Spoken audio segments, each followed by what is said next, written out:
महान गोलकोंडा किला भाग 2। नमस्ते बच्चों, मैं वापस आ गई हूँ। पिछले वीडियो में हमने देखा कि कैसे राम और श्याम गोलकोंडा किले की संरचना से प्रभावित थे। वे किले का और अधिक अन्वेषण करना चाहते थे। आइए हम भी इस किले को उनके साथ देखें।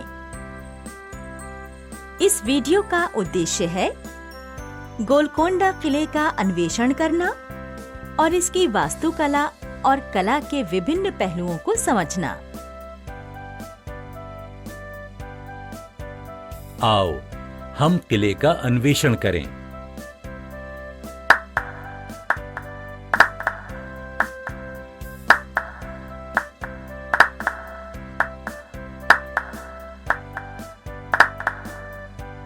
इतने सारे लोग यहाँ ताली क्यों बजा रहे हैं? ओह, इसे बालाहिसार गेट कहते हैं और यह किले की अच्छी ध्वनिक प्रणाली को दर्शाता है। ध्वनिक प्रणाली? हाँ, ऐसी शानदार तकनीक का इस्तेमाल किया गया है। अगर आप प्रवेश द्वार पर इस गेट पर ताली बजाते हैं तो यह 1 किलोमीटर दूर किले के शीर्ष बिंदु तक सुना जा सकता है। यह तो सुनने में बहुत रोचक लग रहा है। क्या यह ऊपर रहने वाले लोगों के लिए एक चेतावनी प्रणाली की तरह था? हाँ, यह दुश्मनों के संभव हमलों से लोगों के लिए एक चेतावनी के रूप में कार्य करता था। आइए चाचा जी, हम किले के अन्य हिस्सों को देखें। क्या आप बता सकते हैं कि किसी नए स्थान को खोजने और जानने के लिए हम किन संसाधनों का उपयोग करते हैं? बच्चों, किसी भी स्थान पर पहुंचने के लिए और उसे जानने के लिए उस स्थान के नक्शे की आवश्यकता होती है। देखिए चाचा जी, एक नक्शा है जो हमें दिशा दे रहा है। आइए हम नक्शे की जांच करें और इसका पालन करें। चाचा जी, यहाँ ऊपर देखिए, कितनी सुंदर वास्तुकला है और कितनी सुंदर कला है। दरवाजे के ऊपर की दीवारों पर इतनी सुंदर नक्काशी है। दरवाजे के ऊपर के क्षेत्र में अलंकृत पूंछ के साथ मोर हैं। मोर और शेरों का डिजाइन हिंदू वास्तुकला को दर्शाता है। इससे पता चलता है कि किले की वास्तुकला में हिंदू धर्म का प्रभाव था। अच्छा, क्या तुम दोनों जानते हो कि भारत प्राचीन काल से अपनी कला के लिए प्रसिद्ध है? सच में चाचा जी? हाँ, दक्षिण के विभिन्न मंदिरों, उत्तर के स्तूपों, मकबरों और मस्जिदों में उनकी दीवारों पर सुंदर नक्काशी है। वे लोगों की जीवन शैली और समय समय पर विभिन्न धर्मों को दिए गए महत्व को दर्शाते हैं। ऊपर जाने के लिए बहुत सीढ़ियां हैं।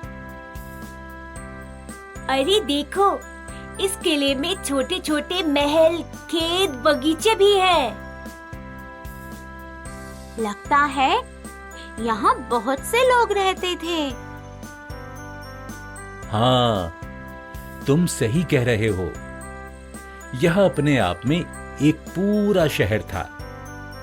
राजाओं के साथ बहुत सारे किसान, श्रमिक और परिवार रहा करते थे। यहाँ एक मंदिर और एक मस्जिद भी है। और वहाँ शीर्ष पर उस फव्वारे को देखो। मुझे आश्चर्य है कि पानी ऊपर कैसे गया होगा और फव्वारे ने कैसे काम किया होगा।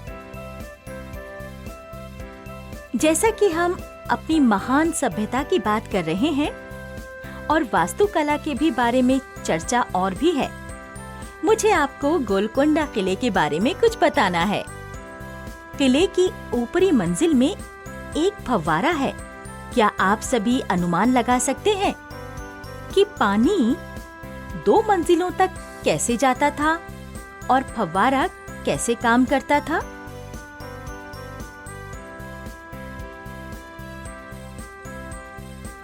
यह फव्वारा और पानी की व्यवस्था एक तकनीकी चमत्कार था। हाँ चाचा जी, सच में उस जमाने में इतनी आधुनिक तकनीक का इस्तेमाल किया गया होगा। उस दौरान कौन सी तकनीक का इस्तेमाल हुआ होगा?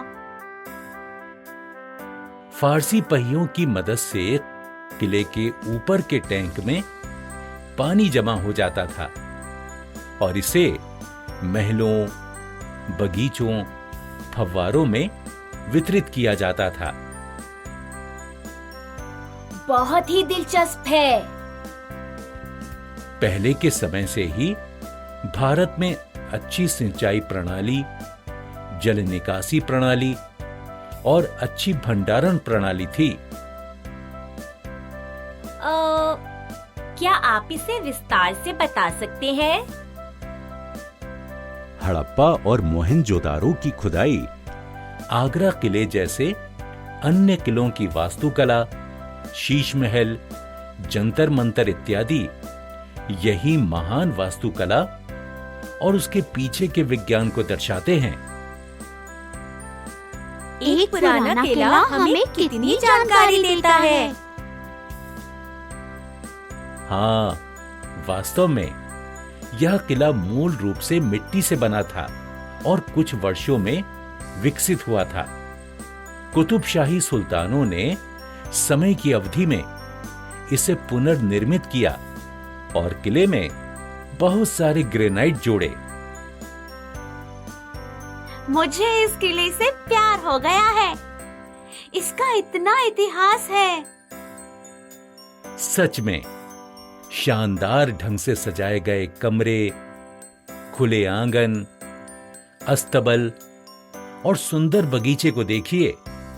वास्तुकारों की शानदार योजना वेंटिलेशन से स्पष्ट है, जो कि ताजी ठंडी हवा के झोंकों में झुलसाने वाली धूप से राहत पाने के लिए बनाई गई है। वाह!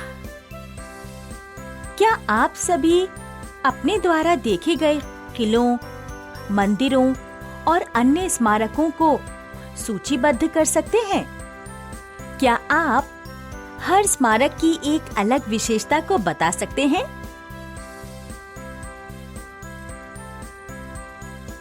हमारा देश महान है और हमारा इतना महान इतिहास है।